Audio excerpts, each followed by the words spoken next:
Hello बच्चों, आज हम लोग कुछ क्वेश्चन पढ़ेंगे जिनमें कैपेसिटर स्प्रिंग को अटैच रहेगा। Capacitor attach with spring, then find the spring constant और find the deflection in the spring. इस टाइप के ये क्वेश्चन रहेंगे। ये क्वेश्चन सॉल्व करने के पहले आपको क्या क्या बेसिक पता रहना चाहिए वो हम लोग पहले लिख लेते हैं। पहला बेसिक आपको यह पता रहना चाहिए कि स्प्रिंग अगर स्ट्रेच हुआ, स्प्रिंग एक्सपांड हुआ या कॉन्ट्रैक्ट हुआ, इसको आपने खींचा या तो कॉम्प्रेस किया बाय द डिस्टेंस x, तो इसके अंदर जो रिस्टोरिंग फोर्स डेवलप होता है वो रहता है -k/x। ये आपका रिस्टोरिंग फोर्स होता है। जैसे मैंने इसको थोड़ा सा खींचा तो थोड़ा फोर्स डेवलप होगा, ज्यादा खींचूंगा तो ज्यादा फोर्स डेवलप होगा। और स्प्रिंग को मैं खींच इस तरफ रहा हूं, लेकिन स्प्रिंग अंदर की तरफ खींचता है उसको। और अगर मैंने स्प्रिंग को कॉम्प्रेस किया तो स्प्रिंग उसको इस तरफ वापस रिपेल करेगा। तो स्प्रिंग का फोर्स अपोजिट टू डिस्प्लेसमेंट रहता। तो पहला पॉइंट आप याद रख लेना कि force develop in the spring is -kx, या तो आप k/x कह सकते हो, स्प्रिंग के अंदर का फोर्स। अब ये क्या होगा बेटा आपका स्प्रिंग कांस्टेंट, ये हमारा स्प्रिंग कांस्टेंट रहेगा। कभी कभी आपको ये निकालने के लिए कहा जाएगा, या तो फिर आपको डिफ्लेक्शन निकालो, यानी ये डिस्प्लेसमेंट कितना आएगा या डिफ्लेक्शन कितना आएगा स्प्रिंग में, वो निकालो। पहला पॉइंट क्लियर है सबको। पॉइंट नंबर 2, अगर ये पैरेलल प्लेट कैपेसिटर है तो इसका कैपेसिटेंस निकालने का फॉर्मूला A/0k/d होता है। ये आपका सेकंड पॉइंट। अगर यहां पे एयर रहा तो K फॉर एयर इज 1, तो ये इतना हो जाएगा। ये सेकंड पॉइंट याद रखना। थर्ड पॉइंट, अगर बेटा एक प्लेट पे है पॉजिटिव चार्ज और सेकंड प्लेट पे है निगेटिव चार्ज, तो प्लस माइनस एक दूसरे को अट्रैक्ट करते हैं, जिसकी वजह से इसके ऊपर फोर्स एक्ट होता। सो ये जो फोर्स रहेगा वो आपका कितना रहेगा, तो ये फोर्स रहेगा तुम्हारा Q²/2A/ε0। ये आपको फॉर्मूला पता रहना चाहिए। अब आपके 3 पॉइंट्स हो गए बेटा। स्प्रिंग के अंदर फोर्स कितना रहता kx, इसको याद रख लेना। पैरेलल प्लेट कैपेसिटर का कैपेसिटी का फॉर्मूला क्या रहता A/0k/d। K for air is 1, तो A/0/d। उसके बाद कैपेसिटर का एक प्लेट पॉजिटिव रहता है तो एक प्लेट निगेटिव रहता है, प्लस माइनस एक दूसरे को अट्रैक्ट करते हैं। तो ये जो फोर्स डेवलप होता है वो कितना रहता Q²/2A/0। A यानी एरिया ऑफ प्लेट और Q यानी चार्ज ऑन द प्लेट और ε0 इज परमिटिविटी। तो ये आपका फॉर्मूला रहेगा, इसको याद रखना। ये फॉर्मूला आया कहां से, तो हमने और एक फॉर्मूला देखा था बेटा, force per unit area equal to σ²/2ε0k। ये लिया था फॉर्मूला। सिग्मा की जगह पे क्या ले सकते हो, चार्ज पर यूनिट एरिया। ये सिग्मा की जगह ले लिया चार्ज पर यूनिट एरिया, ऐसा ले लिया। और ये जो एरिया है इसको इधर ट्रांसफर कर दिया, तो ये वाला एरिया इधर ट्रांसफर किया। अब ए कैंसिल हो जाएगा आपका, तो ये आपका फॉर्मूला बचेगा जो ये लिखा हुआ है। तो आपको सिर्फ ये फॉर्मूला याद रख लेना है, ठीक है। अब हम लोग क्वेश्चन सॉल्व करेंगे। इन बेसिक के बेस पर आप न्यूमेरिकल सॉल्व कर पाओगे स्प्रिंग वाले, spring attach to capacitor. Question number 1 लेते हम लोग। इस तरफ एक स्प्रिंग दिया है, ये पैरेलल प्लेट कैपेसिटर और ये फिक्स एंड। अब ये वाला एंड फिक्स्ड है, ये वाला भी एंड फिक्स्ड है। ये आपका स्प्रिंग है और ये आपका कैपेसिटर है। अब उन्होंने हमें कहा है कि स्प्रिंग के अंदर का डिफ्लेक्शन निकालो, कि स्प्रिंग कितने से स्ट्रेच होगा वो बताओ। अगर आपने कैपेसिटर को चार्ज दे दिए और आपने चार्ज कितने सप्लाई किए इसको Q, ये ऐसा एक सिंपल क्वेश्चन पूछा हुआ है। स्टार्टिंग में कैपेसिटर पे चार्ज नहीं थे, आपका स्प्रिंग रिलैक्स था। स्प्रिंग रिलैक्स रहेगा अगर कोई चार्ज ही नहीं है तो। लेकिन जैसे हमने इसके ऊपर चार्ज दे दिए, कितने चार्ज, क्यों, तो चार्ज देने के बाद ये कितना स्ट्रेच हुआ वो एक्स आपको निकालना है। क्योंकि प्लस माइनस क्या करेंगे बेटा, अट्रैक्ट। और ये वाला जो प्लेट है आपका, कौन सा, पॉजिटिव प्लेट, ये वाला, ये माइनस की तरफ अट्रैक्ट होगा by the force F, plus minus attract each other. ये फोर्स का फॉर्मूला हमें याद रखना था, यानी Q square upon twice A epsilon not. ठीक है बेटा। जब स्प्रिंग आपका स्ट्रेच होगा तो स्प्रिंग के अंदर रिस्टोरिंग फोर्स इस तरफ बनेगा, और ये स्प्रिंग के अंदर का फोर्स बनेगा K इंटू एक्स। ये स्प्रिंग के अंदर का फोर्स हुआ। अब आप दोनों फोर्स को बैलेंस कर दो, यानी दोनों फोर्स को जब आप बैलेंस करोगे एट इक्विलिब्रियम, इक्विलिब्रियम पे यानी स्टेबल कंडीशन में, तो ये हो गया हमारा स्प्रिंग का फोर्स kx हो गया, और ये वाला इलेक्ट्रोस्टैटिक फोर्स क्या हुआ, Q square upon twice A epsilon not. तो हमें निकालने को कहा था x, तो x इक्वल टू ये आ जाएगा Q square upon twice A epsilon naught into के। ये हमारा आंसर हो जाएगा। आपको ऑब्जेक्टिव में ये ऑप्शन दिया जाएगा, या तो फिर इनके वैल्यूज दिए जाएंगे और वैल्यूज पुटअप करके आप आंसर निकालोगे। ठीक है बेटा। और एक चीज है, फोर्स पर यूनिट एरिया का formula energy per unit volume यानी हाफ ऑफ एप्सिलॉन नॉट के स्क्वायर या तो sigma square upon twice epsilon not के, ये भी हमारा फॉर्मूला है। आप चाहे तो यहां से भी फोर्स निकाल सकते हो in terms of intensity. Force का फॉर्मूला आप निकाल सकते हो in terms of surface charge density, या तो आप फोर्स का formula Q square upon twice A epsilon naught ये भी ले सकते हो। तो आप देखना बेटा, force in term of electric field intensity, force को आप सरफेस चार्ज डेंसिटी के टर्म में ले सकते हो, फोर्स को आप चार्ज के टर्म में ले सकते हो। किसके ऊपर डिपेंड रहेगा कि क्वेश्चन में क्या दिया हुआ है। अगर क्वेश्चन में कह दिया जाए कि सरफेस चार्ज डेंसिटी सिग्मा, तब आप ये ले लेना। अगर क्वेश्चन में कहा जाए कि यहां पे इलेक्ट्रिक फील्ड डेवलप हो रही है ई, तब आप ये ले लेना।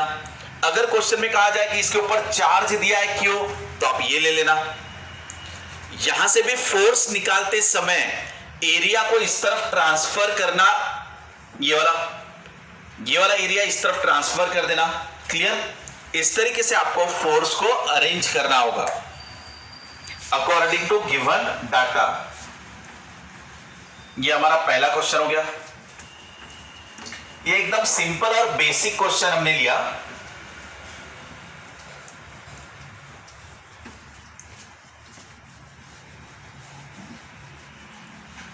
नेक्स्ट क्वेश्चन लेते हैं।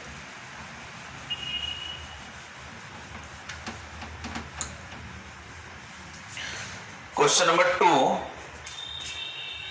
एक पैरेलल प्लेट कैपेसिटर दिया है, इसके यहां पर स्प्रिंग अटैच है, ये फिक्स है, ये स्प्रिंग है। इसके बाद यहां पे एक बैटरी कनेक्टेड है, सेल कनेक्टेड है, और सेल का ईएमएफ है ई यानी पोटेंशियल।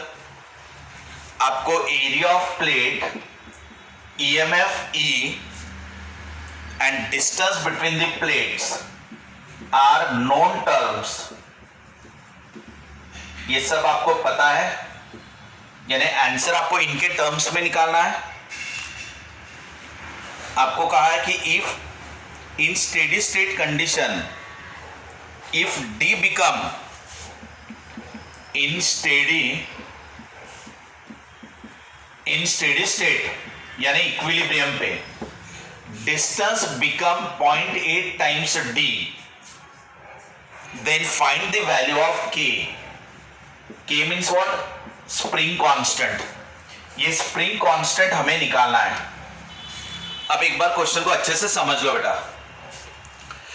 ये आपका पैरेलल प्लेट कैपेसिटर है, वो स्टार्टिंग में अनचार्ज है, इसके ऊपर कोई भी चार्ज नहीं है। यहां पे स्प्रिंग है, यहां पे आपने सेल लगा दिया, यहां पे आपने टैप की ले लिया।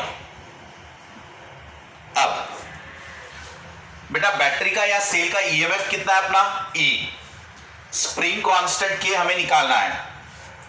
जैसे हम की को क्लोज करेंगे तो की को क्लोज करते ही इसके ऊपर प्लस चार्ज आ जाएंगे और इसके ऊपर माइनस चार्ज आ जाएंगे, ये इस तरीके से। बाद में प्लस माइनस एक दूसरे को क्या करेंगे, अट्रैक्ट करेंगे। ये वाला एंड तो नहीं मूव होगा, मूव होना चाहिए स्प्रिंग वाला एंड, जो स्प्रिंग को अटैच रहता है वो वाला एंड मूव होगा। तो इसके बाद ये नजदीक आएंगे थोड़े और नेक्स्ट पोजीशन ऐसे कुछ बनेगी आपकी। पहले प्लेट के बीच में का डिस्टेंस क्या था, तो पहले इनमें का डिस्टेंस था d, बाद में प्लस माइनस अट्रैक्ट हुए तो नजदीक आए ऐसे। तो नजदीक आने के बाद डिस्टेंस कितना बना 0.8d। जब ये दोनों प्लेट नजदीक आएंगे, ये वाला तो यहीं पे रहेगा, ये नजदीक आएगा, तो अब ये डिस्टेंस कितना बना बेटा 0.8 टाइम्स d, ऐसा बन गया। यानी आप यहां से समझ सकते हो कि स्प्रिंग कितने से खींचा गया। तो स्प्रिंग स्ट्रेच बाय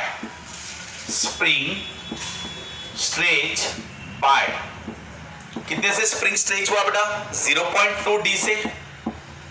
समझ में आ रहा है आपको, बराबर देखना। क्वेश्चन में ये दिया था कि distance between the capacitor, distance between the plates is d initially. जैसे ही की को क्लोज करोगे इसके ऊपर चार्ज आ जाएंगे और प्लस माइनस एक दूसरे को क्या करेंगे, अट्रैक्ट, और अट्रैक्ट करने की वजह से वो नजदीक आएंगे तो डिस्टेंस रहेगा आपका 0.8d। तो ये वाला तो अपनी जगह फिक्स है।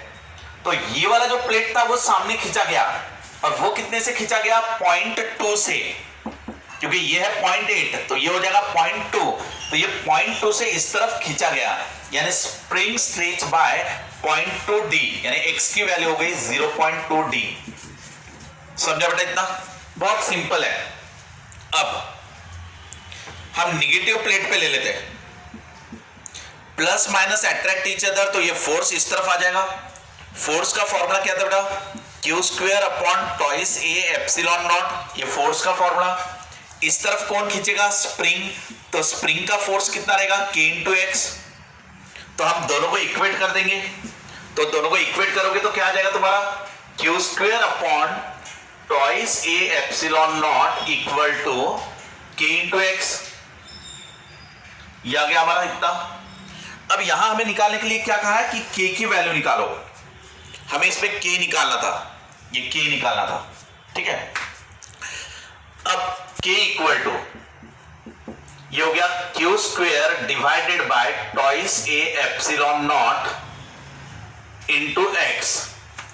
अब आप देखो बेटा, नॉन टर्म में आंसर लाओ। क्वेश्चन में ये चीजें हमें दी हुई है, इनके टर्म्स में आंसर आना चाहिए।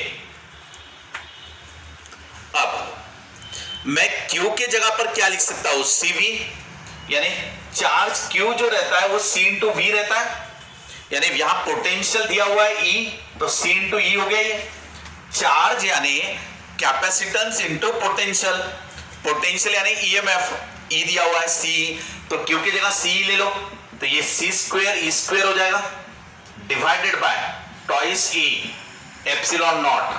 बेटा x की वैल्यू कितनी है 0.2d, इसको ले लिया आपने, तो अब ये कितना हो जाएगा हमारा c का स्क्वायर e का स्क्वायर डिवाइडेड बाय ये हो गया 0.4, ये हो गया a epsilon naught into d, ऐसा आ गया बेटा ये k इक्वल टू।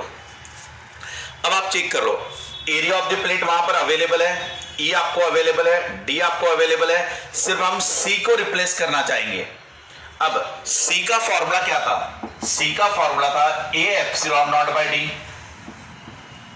ये हमारा C का फॉर्मूला था। क्लियर है यहां तक।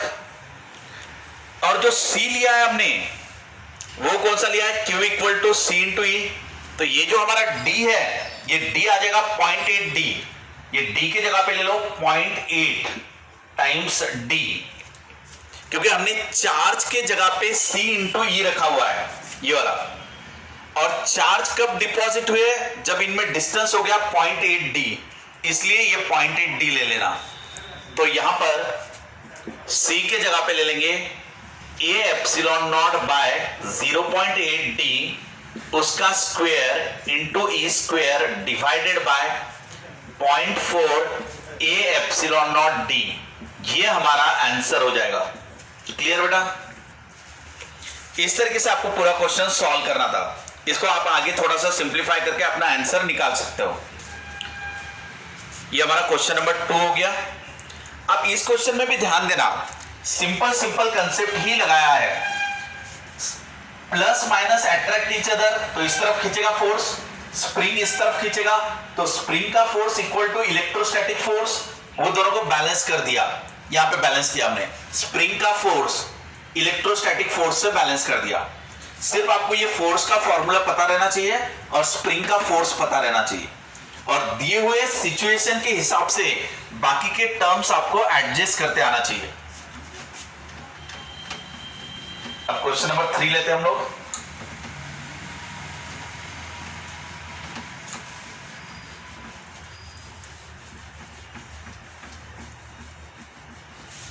अभी हमने सिर्फ एक ही स्प्रिंग लिया था, अब हम लोग 2 स्प्रिंग का एग्जांपल लेंगे।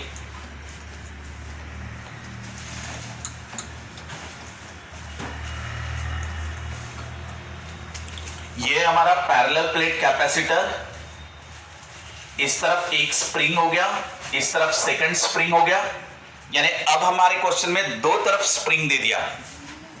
ये हमारा बैटरी है, ठीक है, बातें मत करो बेटा। ये हमारा की हो गया। अब ये जो पोटेंशियल दिया है, ये दिया है 100 वोल्ट। स्प्रिंग कांस्टेंट की आपको निकालने के लिए कहा है, इसके ऊपर कितना चार्ज रहेगा वो भी निकालने के लिए कहा है, स्प्रिंग कांस्टेंट निकालने के लिए कहा है, दोनों। अब हम लोग क्वेश्चन की सिचुएशन समझ लेते हैं। इनिशियली डी जो है, डी इनिशियल वो दिया है 0.8 mm, 8 mm दिया है। पहले गिवन डाटा समझ लो। Distance between the plate 8 mm given है। उस समय कैपेसिटेंस आपका 2 माइक्रोफैरेड है। बाद में डिस्टेंस आपका आधा हो गया, डिस्टेंस हाफ हो जाएगा after charging. Find the charge and spring constant, ठीक है बेटा।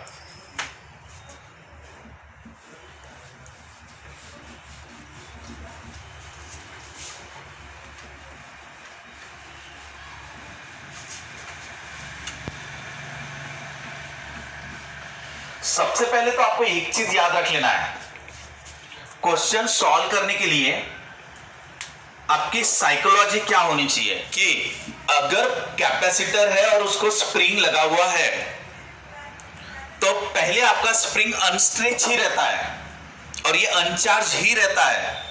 क्वेश्चन में ऐसा दिया जाता कि इसके ऊपर चार्ज देने के बाद स्प्रिंग का K कितना रहेगा या X कितना रहेगा या फिर Q कितना रहेगा, इस टाइप के क्वेश्चन रहेंगे। तो जैसे ही इसको चार्ज दे दोगे, प्लस माइनस अट्रैक्ट होंगे तो फोर्स इस तरफ एक्ट होगा और ये फोर्स रहेगा तुम्हारा Q² / एप्सिलॉन नॉट, और स्प्रिंग उसको वापस खींचेगा और स्प्रिंग का फोर्स रहेगा KX। बस यही आपका आंसर रहने वाला है हर जगह पर। सिर्फ आपको दिए हुए कंडीशन के हिसाब से इन चीजों को एडजस्ट करना है, थोड़े मॉडिफाई करना है। बाकी कंसेप्ट आपका यही रहेगा इस टाइप के क्वेश्चंस में।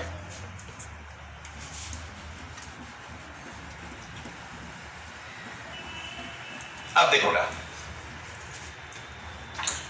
उन्होंने कहा है कि जैसे ही मैं की को क्लोज करूंगा, इस की को मैंने क्लोज कर दिया, क्लोज करते ही इसके ऊपर क्या आ जाएंगे प्लस और इसके ऊपर क्या आ जाएंगे माइनस। समझा बेटा यहां तक? पहले इनके बीच में का डिस्टेंस क्या था d।